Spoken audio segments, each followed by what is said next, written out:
Assalomu alaykum muhtaram yurtdoshlar. Xayrli oqshom aziz bilimdonlar. Xush kelibsiz Zakovat intellektual o'yinlariga. Dunyo tanimoq uchun dunyolar kezdim. Olamni anglamoq uchun ummonlar ochdim. Bilim olmoq uchun urfon vodiylarin yayo kezdim degan edi qaysidir shoirlardan biri. Bugun biz ham mana shu maqsadda o'yinlarga yig'ildik. Yozgi o'yinlarimizni ikkinchisini bugun birgalikda kuzatamiz. Ikkinchi jamoa saralash o'yiniga taklif etilgan. Marhamat, ularni kutib olamiz. Madina Mirzarahmatova, tilshunos. Marhamat, qarsiylarni yaxshilab chaninglar. Nilufar Naimovani kutib oling. Samarqand davlat tibbiyot universitet talabasi, bo'lg'usi shifokor. Nodiraxon Turg'unova, Jahon iqtisodiyoti va diplomatiya universiteti ingliz tili fani o'qituvchisi. Dilbar Haydarovani kutib oling. Alisher Navoiy nomidagi O'zbek tili adabiyoti universitet tadqiqotchisi. Zulfunoz Qamariddinova, Samarqand davlat pedagogika instituti 3-bosqich talabasi. Va jamoa sardori Bahodir Anorov, Qo'yariq tumanidagi 84-maktab ingliz tili fani o'qituvchisi. Endi Bahodir jamoasiga savol yuborgan muxlislar bilan tanishamiz. Ibrotjon Bog'ibekov Shovotdan, Muhayyo Mamatxonova Poytovdan, Firdavs Qayumov Toyloqdan, Agrobank savoli, Ismoil Muhammadin Yashnoboddan, Abdulloh Rahmatullayev Shayxontohurdan, Yandex savoli, Murodbek Habibullayev Qazorasidan, Erkin Turdaliyev Bulung'urdan, Abdumurod Karimov Qumqo'rg'ondan, Nizom Hakimov Dushanbeydan va Blitz savollari. Intellektual o'yinlarimizni boshlaymiz. Hisob 0-0, birinchi raund.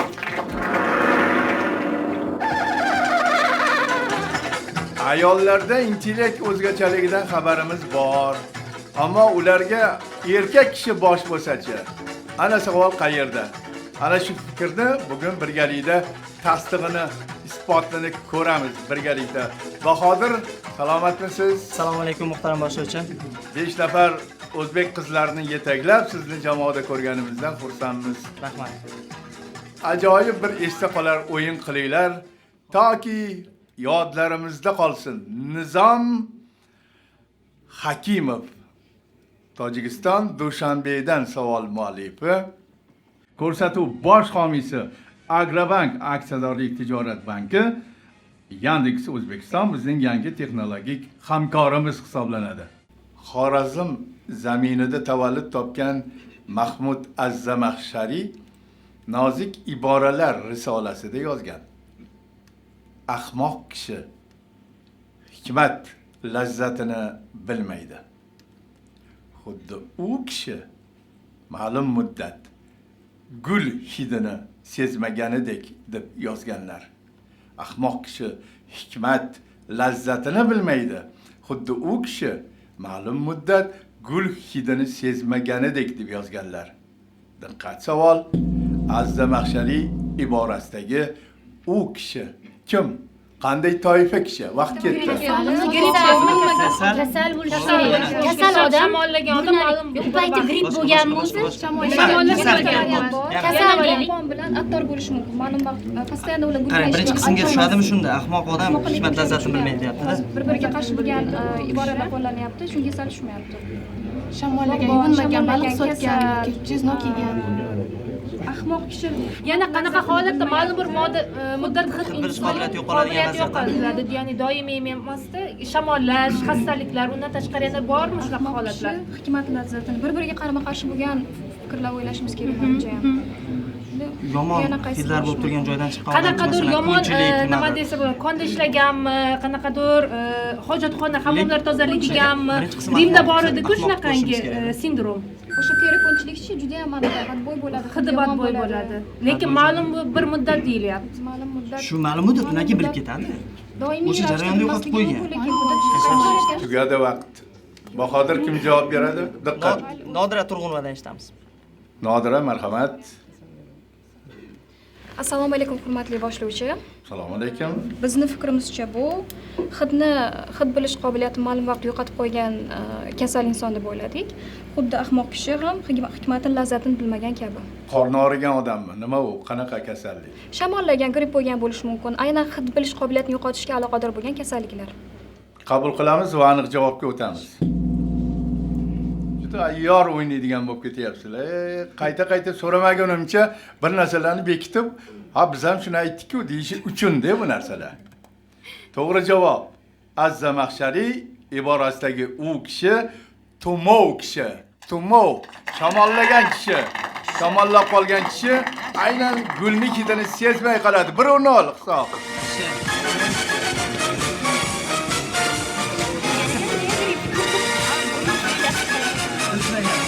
Qachon odamlar hid yo mazani yo'qotib qo'yishadi, qachonki shamollab qolganda. Ahmoq kishi hikmat lazzatini bilmaydi. Xuddi tumov odam gul hidini bilmagandek. Bu o'tgan o'yindan qolib ketgan savol edi. Aynan birinchi raundda xuddi qolgandek ulanib ketdi. Biz o'yinimizdan qolganmiz. Muhammad Aminlarning o'yinidan qolgan edi. Zakovat savollari asosan mantiqqa tuziladi, mantiq va yana bir bor mantiq. Ammo har kimning mantiqi o'zgacha bo'ladi. Mana shu yeri qiziq. Noto'g'ri olingan mantiq oxir-oqibat mag'lubiyatga olib kelishi mumkin. Shuning uchun to'g'ri mantiq yuritishga harakat qiling. Azizlar, iltimos to'g'ri mantiq yuriting. Shunda g'alaba siz tomonda bo'lishi aniq. Bosh homiy Agrobank vakili Akmalxon Mamatovga so'z beraman. Marhamat Akmalxon. So'z sizga. Assalomu alaykum. Muhtaram boshlovchi, bilimdonlar va Assalomu alaykum. muxlislar. Barchalaringizni qayta ko'rib turganimda xursandman. Mana o'yinlarimiz ajoyib tarzda boshlandi. Barchamizga ma'lumki, Agrobank doimo intellektual o'yinlarni va bilimni va yangi g'oyalar tarafdoridir. Chunki qayerdagi bilimga, aqlga e'tibor bo'lsa, shu yerda o'sish bo'ladi, albatta va taraqqiyot bo'ladi. Men barcha ishtirokchilarga, shuningdek muxlislarga ham, bilimdonlarga ham omad tilayman. Salomat bo'ling, salomat bo'ling. Biz davom etamiz. Davom etishdan oldin bugun bilasizlar, doimo biz oxirgi o'yinlarda Yandex O'zbekiston bizning texnologik hamkorimiz sifatida ishtirok etyapti. Alisaxon shu yerda bo'lishlari kerak. O'yin avvalida bir salomlashib olsalar bo'lardi. Marhamat Alisaxon, so'z sizga.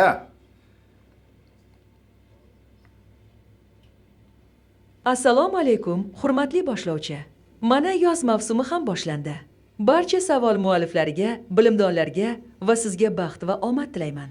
Barchangizga g'oyibona tarzda muxlislik qilaman. Ana, hammangizga muxlislik qilyapti. G'oyibdan sizlarga qo'shimcha muxlis paydo bo'ldi. Qo'shimcha sizlarni balechigili paydo bo'ldi ana. Xo'sh, biz esa davom etaylik, ikkinchi raundni e'lon qilaylik. Qarsiylar bilan. Har gal raundlar ko'tarinki kayfiyat bilan boshlanishi kerak. Oxirini bilmaysizlar-ku, yutamizmi, yutqizamizmi, yutamiz deb niyat qilib, jonli qarsiylar bilan kutib tursanglar, yutqizishinglar ham mumkin. Lekin ko'proq yutaman deb qarsiychalinglar.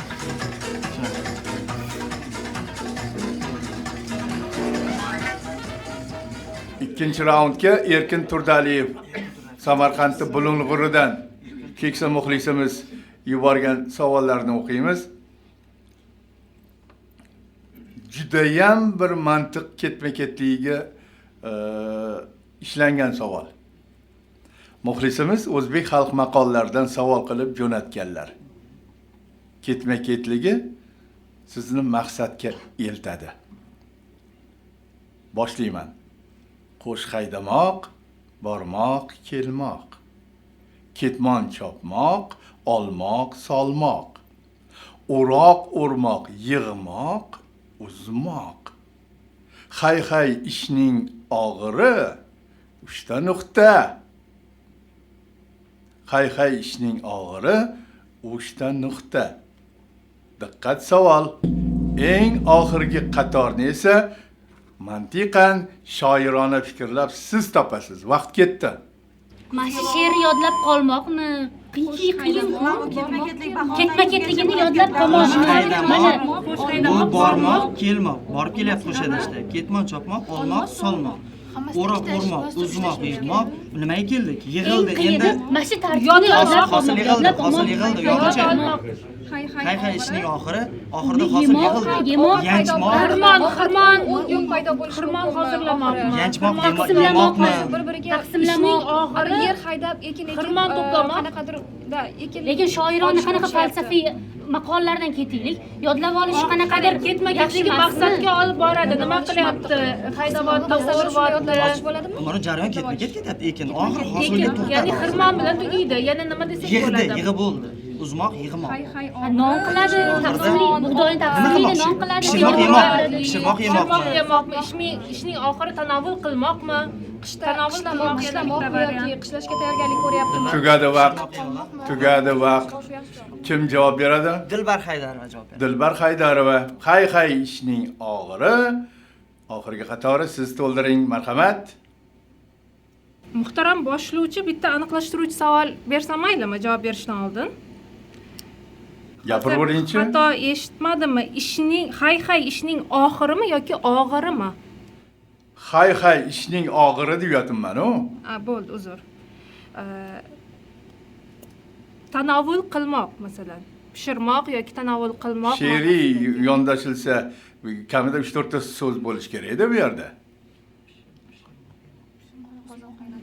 Pishirmoq, yemoq tarzda bersak, ya'ni tanovul qilmoq so'zga olib boradigan sinonimik.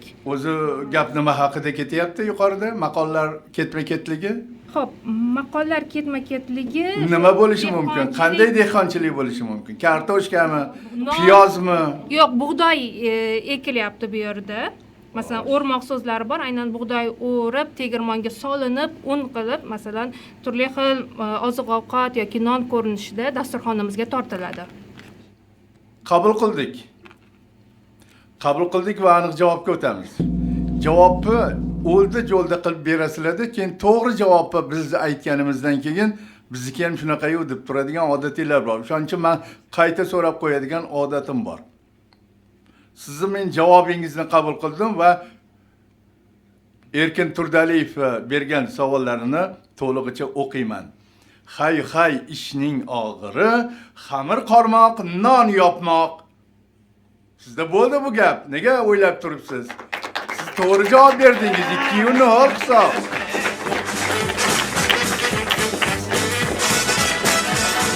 Juda qiyin savolmi shu Dilbar? Yozuvchi shoir qizlasizlar-yu. Shunchalik qiynalasizlar. Oldin yuqoridagini bilib olish kerak. Yuqorida gap nima haqidaligini bilish kerak. Bug'doymi bu, kartoshkami bu, piyozmi bu, nima bu? Hosil yig'ilgandan keyin agar bug'doy bo'lsa nima bo'ladi?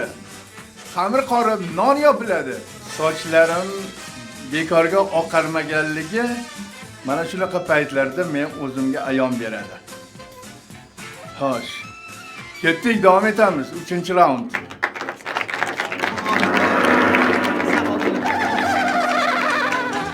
Zakovat o'yiniga oilaviy savol yuboruvchi muxlislar bizda paydo bo'lgan. Ular soni yildan yilga ko'payib bormoqda. Ular bosh homiyimiz Agrobankka doim minnatdorchilik bildirishadi. Chunki Agrobank ularni quruq qo'ymaydi. Murodbek Habibullayev.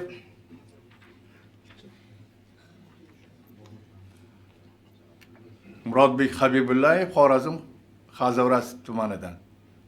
Abu Rayhon Beruniy qaysi sohaning yetuk olimi bo'lgan deb o'ylaysiz? Ha, qizlar? Tibbiyot, geografiya. Turli sohalar. Mineral. Juda ko'p sohalarda ilmiy izlanishlar olib borgan. Hindiston eng mashhur asar. Zamondoshlarining fikricha, u kunduz kunlari qog'oz qalam olib, quduqlarning eng tubida maxsus joy yasatib o'tirar ekan. Suvdan teparoqda albatta. Diqqat savol, u quduq ichida qanday izlanish olib borgan? Vaqt ketdi. Yulduzlar. Eng qulay joyda. Yaxshi. Yoki soat aniqlamaganmikin? Yana. Yulduzlar Chiqitinglar. lekin mineralogiyaga qanchalik to'g'ri keladigan Zilzilani aniqlash mumkin. Yerni tagida tushib turibdi. Tinch yo'q. Maxsus nima quriladi deydi? Maxsus nima quriladi? Kunduz kunlari. Maxsus joy. Kunduz kunlar. kunduzi deb. Ya'ni nimadir kerakki, kunduzi qiyin bo'lishi kerak u narsani amalga Vaqt oshirish. mazmunda anaqa quyoshni soyasini o'lchab vaqtni o'rganmaganmikin? O'sha paytda yoki aniq bo'lganmi o'sha? Quyosh soati yaxshi, quyosh soati ham yaxshi. Shunchaki lekin Hop. Yana variant. astrologiyaga tushyaptimi? To есть yulduzlar Havo, o'rganish ob-havo bilan uchun bog'liq qanaqa variantlar joy o'ylab nima? ko'rmaymiz. Masalan, Quduq salqinlar o'zgararmikin? quduq doim zax bo'lgan. Masalan, zax, O'simliklar, namliklar, zamburug'lar. lekin yulduz Masalan, saqlashni Lekin yulduzni kunduzi o'rganish mumkinmikin? Shu narsani aniqlashtirib ketaylik. Kunduzi faqat quyosh ko'rinadi, yorug' bo'ladi. vaqt bilan bog'liq. Rostdan ham Bulutlar, osmon bo'ladi. Kunduzi nima bo'ladi? Yana shamol, yomg'ir, qor. Bahodir Anorov, eshitamiz. Kimdan javobni? O'zim javob berib ko'raman. Ha, bering. Bizni fikrimizcha Abroyxon Beruniy bu paytda quduq ichiga tushib olib, qog'oz qalamlarni olib, samoviy jismlarning harakatini o'rgangan, astronomiyaga oid izlanishlar olib borgan. Kunduz kunimi? O'sha paytda faqat o'sha oy yulduzlar emas, quyoshning harakatini ham bemalol o'rganish mumkin va bu orqali balkim o'sha vaqtda hali vaqt masalasi, quyosh soatlari masalasi to'liq hal qilinmagan bo'lsa, bu juda qulay joy. Nega quduqning ichida o'tiribdi? Nega? Bitta joydan kuzatish qulayroq bo'lsa kerak-da. O'zgarishini. Men savolni u quduq ichida qanday izlanish olib borgan deb qo'ydim. Demak, javobingiz Astronomik kuzatishlar olib borgan. qabul qildik va aniq javobga o'tamiz. Abrayhom Beruniy astronomiya sohasida ham tadqiqotlar olib borgan. To'g'ri aytdingiz. Pirimqul Qodirovning Ona Lochini vidosi asarida yozilishicha, Mirzo Ulug'bek zamondoshlari aytgan bu fikrni. Beruniy bir paytlar deb kunduz kunlari quduqning ichiga tushib olib, osmondagi yulduzlarni o'rganardi deyshadi. Quyosh nuri yetib bormaydigan quduq ichida osmondagi yulduzlar xuddi tundagidek ko'rinar ekan. Siz gapingiz to'g'ri bo'ldi, javobingiz. Uchun hisob. Yulduzlarni o'rganish uchun quduqlarni tubiga tushib olib shu ishlarni qilgan. Albatta suvning ichiga emas. Sal yuqoriroqqa qandaydir taxtalar qo'yilganmi, nimadir qilib shu yerda. Agar Samarqanddagi Mirzo Ulug'bek rasadxonasini ko'rganlar bo'lsa, masalan, Zulfinos ko'rgan bo'lishi mumkin-a? Kirganmisiz Zulfinos? Yo'q demak. Yo'q ekan. Kirmagan. Kim kirgan? Kirganlar bormi? Agar kirgan bo'lsangiz, qorong'i joydan o'sha osmon jismlarini kuzatishga o'sha teleskoplar o'rnatilgan bo'ladi. U ham teleskop sifatida quduqdan foydalangan. Ana shuning uchun ham osmon tunda ham, kunda ham ko'rinib berar ekan. Yaxshi, 3-0 ketdik. Davom etamiz. 4-raund.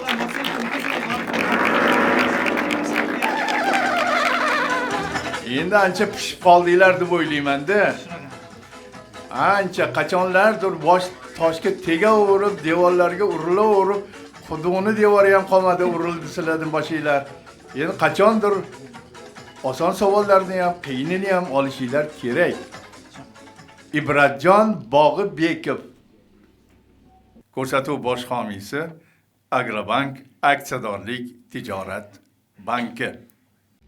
Ibratjon Bog'ibekov Xorazm Shovot tumanidan savol muallifi.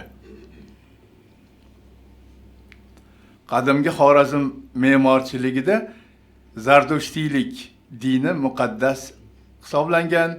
Shundan kunning muayyan vaqtida tashqaridan tushadigan quyosh nuri xonadonning aynan shu joyiga tushishini ular niyat qilib qurishgan. Demak, xonadonni bir joyiga tushsa, bu oila eng barakali oila sanaladi deb bilishgan. Diqqat, savol. zardushtiylikdan kelib chiqib ayting, quyosh nuri uyning aniq qayeriga tushishi kerak deb bilishgan. Vaqt ketdi. Chunki u yoqda olov bo'ladi. Olov zardushiylikni eng kattaligisi. Sandal bo'lishi mumkin. U ham issiqlik, olov, sandal, o'choq variantlari keldi. Kunning muayyan paytida. Mehrobchi xonadonlarda turganmi? Zardushilik bola ustiga, beshik ustiga masalan. Beshik xo'p, yana bo'lishi mumkin. Dasturxonida, yana olov dasturxon qayerlarda bor masalan? Olov Yo'q, dasturxon kunning bir vaqtini topib olamizmi? Obed qilayotgandami? bo'lganmi? Ovqatlanayotgandami? kelganda bo'lishi Qarang, ibodat ibodat qilayotgandami? o'choqlar uy ichida bo'lganmi? shuni ham bo'lishi mumkin. Qilib ko'rishimiz kerak. Yo'q, bo'lgan. Osuriy bo'lardi, suyaktor masalan deylik. Uyning Xonadon ichida ichida saqlanganmi? Uyning ichida qabr bo'lgan. sochasi demoqchimisiz? Suyagi saqlanadigan Uyning ichida idishlar, bo'lgan mehrobga ovqatlanadi, ovqat pishiradi, yotib uxlaydigan joyi. Yana nima? Aynan Zoz ko'chmanchidan kelib chiqamiz-da. yo'q, ko'chmanchi emas, zardushlarga o'tirib qo'ygan. bor yana mehrob. Kunni bir vaqtini aniqlab olmaymizmi? Masalan, Qaysi bir vaqtda? obed payti, Shoshilsa payti. Tugadi. Vaqt tugadi. Hop, Madina Mirza rahmatli. Madina. Assalomu alaykum muhtaram boshlovchi. Assalomu alaykum. Bilamiz, zardushiylarda olov muqaddas manba hisoblanadi. Shuning uchun jamoamizning o'ylashicha bu o'choq varianti, ya'ni olov bo'ladigan joyga quyosh nuri tushib turgan bo'lishi mumkin deb o'yladik. Qabul qildik va aniq javobga o'tamiz. Xorazmda uzoq muddat zardushtiylik muqaddas sanalgan. Zardushtiylikda ikkita asosiy omil bo'lgan. U oilaga rizq va baraka ato etgan. Bu muqaddas quyosh va olov bo'lgan. Quyosh nuri oshxonaning o'chog'iga tushishga harakat qilishgan. To'g'ri javob o'choq yoki otashgoh. To'g'ri nur. To'g'ri nur. Bor ekansizlar-ku. Ba'zi jamoalarga yordam bergim kelib ketadi, o'tiraman. Sizlarga esa yo'q, sizlarni yordamsiz ham o'zingizlar ravon tortyapsizlar. Biz davom etamiz. 5-raund.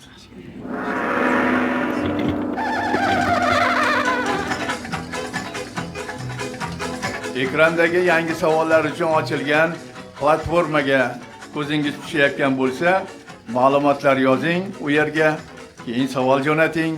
Savolning manbasi albatta ko'rsatilishi kerak. Fotosurat, telefon raqam bilan yozing. Internetdagi oldi qochdi savollardan qoching. Baribir o'ynalmaydi. Muhayyo Mamatxonova, Poytoq tumanidan. 5-savolni o'qiyman. AQShlik Amy Stewartni yozishicha, bu kasb egalari yilni haftalarda o'lchashadi. Har yili ular taxminan 6-chi, 18-chi, 48-chi haftalarda qattiq ishlashadi va qattiq foyda olishadi. Ushbu kasb vakillaridan birining fikricha, avgust oylarida yilning 30-haftasida yana bir bayram bo'lganida ularga yana ham yaxshi bo'lardi. Diqqat savol. Bu kasb egalari nima ish qilishlarini toping, vaqt ketdi. Gulchilar sotadi. Qaysi bayramlarga to'g'ri kelyapti hozir? 6-8-mart shunday. 6-haftasi fevral. Fevral. Zo'r. 18 keyin martga to'g'ri kelgan bo'lishi mumkin. Mart. 48 yangi yilmi? Hisoblab olaylik, 4 ketaylik. Anaqasi Ha, yangi. AQSh mustaqillik Bilmasam, avgustda nima bor? 4tadan bo'lsin. Ya 52 kerak o'qish. 52. Qaysi Dekabr mushtaqidan tashqari. Ana buni tashib nima? Qanaqa O'qituvchilar lekin doimiy ishlikdan Xo'p, gul variantida yana boshqa narsa Gulchi. o'ylab ko'raylik. Yana nima bo'lishi mumkin? Bayramlarda guldan tashqari nima Masalan, odamlar bayramlarda yo'q yoqqa jimaydimi? o'sha aviatsiyada ishlaydigan xodimlarchi, ularga Bo'pti, to'g'ri ketdik kelishi yana. mumkinmi? Lekin ularga ham aynan bitta vaqt to'g'ri ta'tildachi turizm bilan bog'liq nima lekin bitta bayram ish olib qolmaylik. Nikoh doirasida nikohni qayd etishicha, masalan, chiroy sanada to'qishda bo'lishadi-ku. 8 oy. Nikoh shunda qaysi kasb vakillari bo'ladi? Qaysi soha vakillari? Doirasi xodimlari. Nikoh idorasi ular postoyanno aniq qilmaydimi?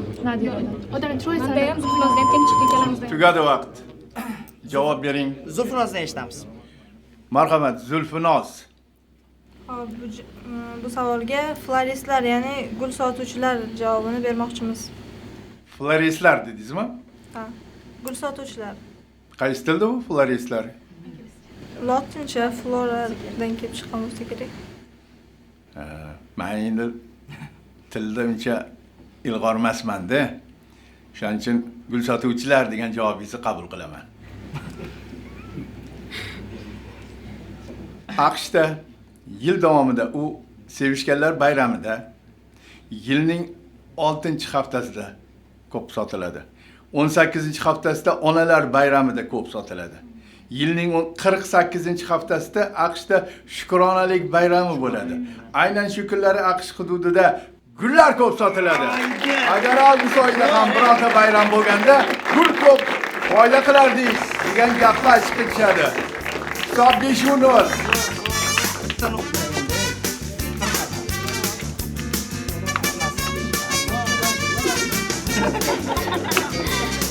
Xursand bo'lishi ham, xafa bo'lishi ham bilmayapman, lekin xursandligim oldingi o'yinlardan keyin bunaqangi natijalarni kutmay ham qo'ygan edim. Lekin bugun shunaqa ishlar bo'lyapti. Bilimdonlarning deyarli hammalari mashg'ulot uchun savollar tuzishadi. Mana Bahodir Anvarov bu borada juda asq bo'lib ketgan yigit. Savol tuzish bo'yicha savol tuzish kerak bolalar. Savol tuzgan odamda imkoniyat ko'p bo'ladi. Savollarning ichiga kirish, eslab qolish. Sizni esingizda qoladimi Bahodir shu narsalar? Muhtaram boshlovchi, hozirgacha to'g'risini aytaman, o'zim mana oxirgi 5 yildan beri faol tarzda shug'ullanayotgan bo'lsam, necha mingdir bo'lib ketdi tuzib bergan savollarim va ba'zida o'zim tuzgan qaysidir savollarni ham topa olmay qoladigan holatlarim bo'ladi. Menga o'xshab-a? Sizga o'xshab. Qaysidir yili o'ynalgandek tuyulaveradi menga ham savollarim. Qachon o'ynalgan edim? Mashg'ulotda o'ynalganmidi? Bu yoqda o'ynalganmidi? Chunki men 20 yil har shanba bolalarga mashg'ulot o'tganman. Uni ham son sanoqsiz savollar bilan o'tkazganman. Endi mana hozir oxirgi 4-5 yil mana Bahodirga o'xshaganlar qo'limdan ishimni olishdi va aynan savollarni qilishda ularni ko'magi katta bo'lyapti. Mana natijalari ko'rinadi albatta. Shuning uchun o'rtoqlar, tayyorgarlik ko'ringlar. Tayyorgarlik ko'ringlar. Hech narsa bilmaganda bu jamoa hozir 5-0 hisobida yutmagan bo'lardi. Mayli, bitta-ikkitasi oson bo'lishi mumkin. Hammada bor bunday sharoit. Lekin bunaqangi oxirgi mana shu gul to'g'risida savolni men bilan olishiga ko'zim yetmagandi. Chunki bu bayramlar bilan bog'liq bo'lishi mumkin, lekin bayramda to'rtdan bo'lishi mumkin. Boshqa narsa ham bo'lishi mumkin. Aynan gul ekanligini adashmasam Nodiraxon topdilar-a? To'g'rimi? Birinchi soniyadayoq. Bular gulchilar degan gapni aytgan Nodira bilan Zulfinoz bo'ldi. Va shunaqangi talashib o'ynasanglar, natija albatta yaxshi bo'ladi. Biz davom etamiz. Oxirgi raundni e'lon qilamiz.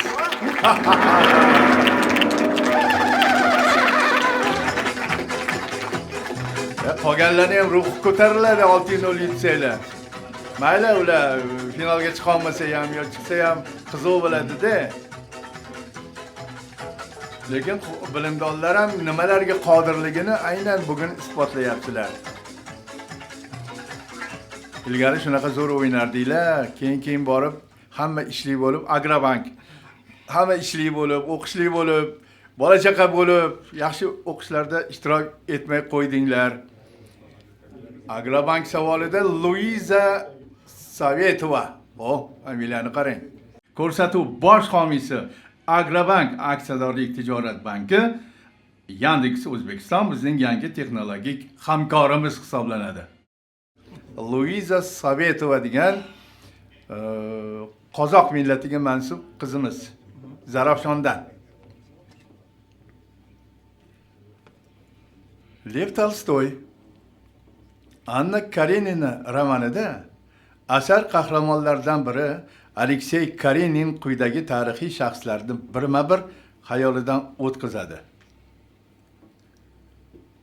Menelay, Daryalov, Poltavskiy, Knyaz Karibanov, Graf Paskudin, Chagin, Semyonov.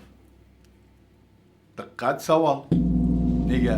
Aleksey Aleksandrovich Karenin u shaxslarni eslagan. Vaqt ketdi. Xotin olib ketib qo'ygan. Menilayda Yelenani, ha. bunday shunday bo'ladi.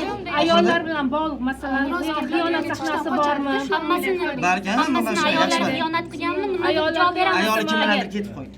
Aha, okey, yana Menilayda bor, aniq. Qolganlarni tanimaymiz. Qolganlarni bilmayman. Yelenani o'g'irlab ketishadi. Troy urish bo'ladi, shunday. Qarang, beva erkak variantichi. Hozir buni Karenni o'ylayapti. Karenni xayolda Shunda o'tdi. O'sha erkak beva hisobdan bo'lyapti. chiqarib tashlaymizmi? Duel variantini o'ylamayapmiz. Duel emas. Menilayda duel emas. Menilay tura u jangda o'zi boshqalar faollik ko'rsatadi. Nima bo'lgan bo'lishi mumkin Dayalov, yana? Poltavskiy, Grafskiy, nima Qolganlar hozir tanimaymiz. ikkita faqat Qolganlar Menilayni tanimaymiz. bilmaymiz. Shunaqa shekilli qolganlarni tanimaymiz. Yana nima bo'lgan Semyonovcha. bo'lishi mumkin? Farzandiga bog'liq Karenni emas. shu voqea bo'lgan o'zi. Karenni bronzga ketib qo'ygan. Xo'p, boshqa variant menimcha. Sevgi uchburchagi. Sevgi Qolgan uchun yo'q. xiyonat qilgan. Bunda bitta Menilayni taniyamiz, qolganlarni baribir menimcha bilmasak kerak voqealarni. Semyonov tanimadik. Tugadi vaqt. Muhtaram boshlovchi Nilufardan eshitamiz. Marhamat Nilufar. Javobimiz ayoli boshqa odam bilan ketib qolgan yoki xiyonat qilgan. Xiyonat deng. Xiyonat. Qabul qildik. Qabul qildik va aniq javobga o'tamiz.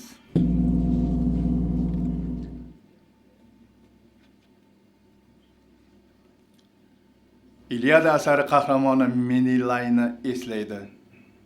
Davrining kiborlari Daryalov, Poltavskiy, knyaz Karibanov, graf Paskudin, Chagin, Semyonov kabi zamondoshlarini o'ylab boshini changallaydi.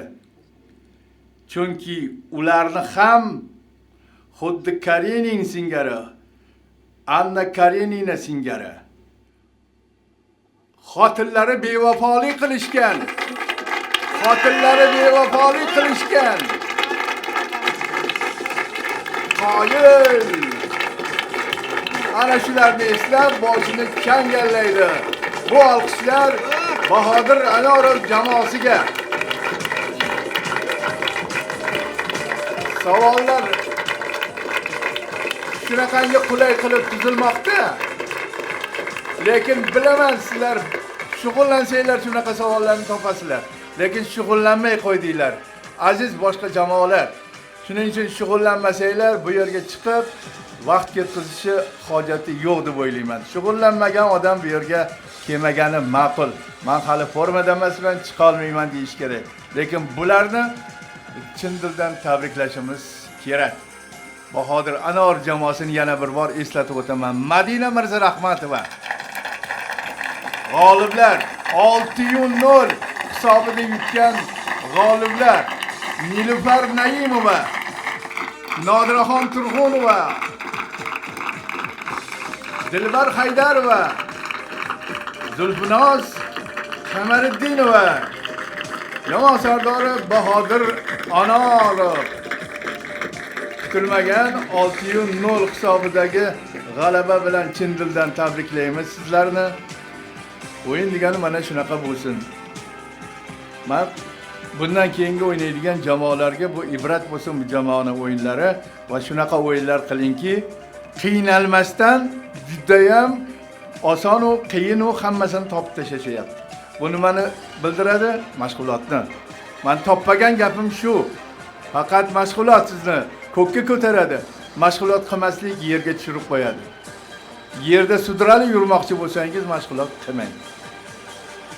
G'oliblar qatorida bo'lmoqchi bo'lsangiz mashg'ulot qiling. Vaqt toping. Hadeb qaysidir kunlarni zakovat uchun ajratib qo'yinglar. Alisa bu o'yin haqida nima derkin? Qani Alisaxon, marhamat, fikrlaringizni eshitaylik.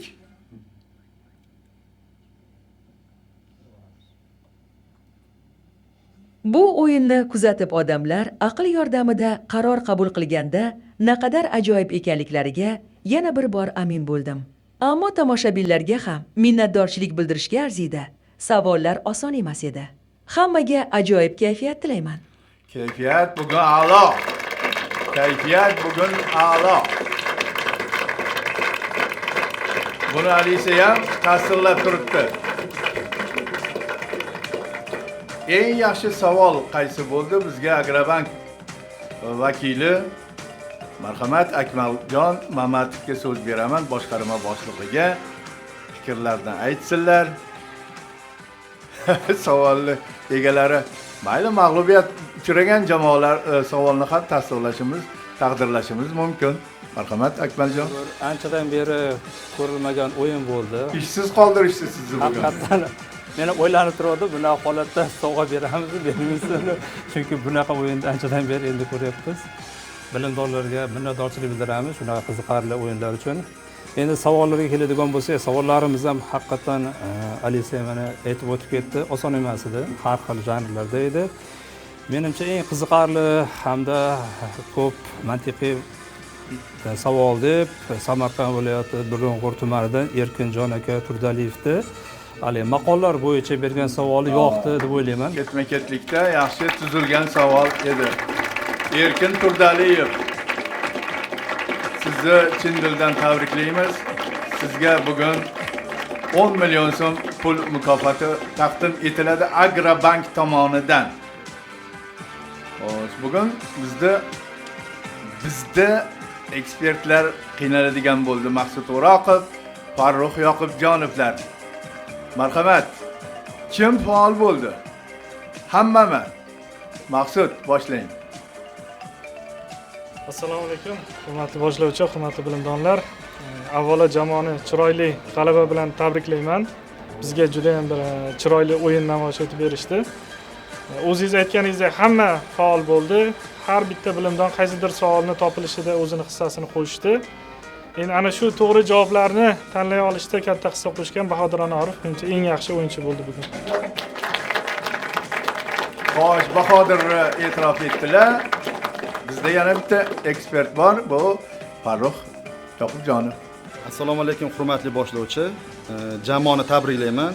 Juda uzoq kutilgan g'alaba bo'ldi, juda yengil g'alaba bo'ldi. Jamoaning har bir a'zosi bittadan to'g'ri javob berdi va g'alaba naqd bo'ldi. Eng faol o'yinchi, men fikrimcha ham Bahodir Anorov. Bahodirni tabriklab qo'yinglar. Bugun juda zo'r boshqardi. Men Bahodirni misol qilib keltiraman boshqa sardorlarga. Hurmatli sardorlar, o'yinni qo'lda ushlab turinglar. Bahodir ushlab turdi bugun boshdan oxirigacha. Aynan mana shu narsa yetishmayapti. Ilgari biz darslar o'tardik, jamoalarni to'plab o'yinlarga o'rgatardik, savol-javoblarni tahlil qilardik. Hozir bu narsalar yo'qolib ketdi. Bu o'z-o'zidan natijalarga ta'sir o'tkazmoqda. Agar buni o'zingizlar qilsanglar, amalga oshirsanglar yoki kimnidir taklif etib shu ishni amalga oshirsanglar, menimcha ko'kragini kerib, bosh tik ko'tarib chiqib ketasizlar bu yerdan. G'alabalar bilan chiqib ketasizlar. Keyingi o'yinimiz bir haftadan so'ng bo'lib o'tadi. Unda Zakovatning nuroniy sardorlaridan Bobur Yoqubov jamoasi o'yinlarda qatnashadi. Boburga ham shunaqa tilagim. Bobur Yoqubov zo'r bilimdon, lekin sardorlik borasida Bahodirdan o'rgansanglar bo'ladi. Bahodir bugun shunday tizginni qattiq ushadi, u ikkitasi bu yoq tomonda maslahatlashib yotibdi.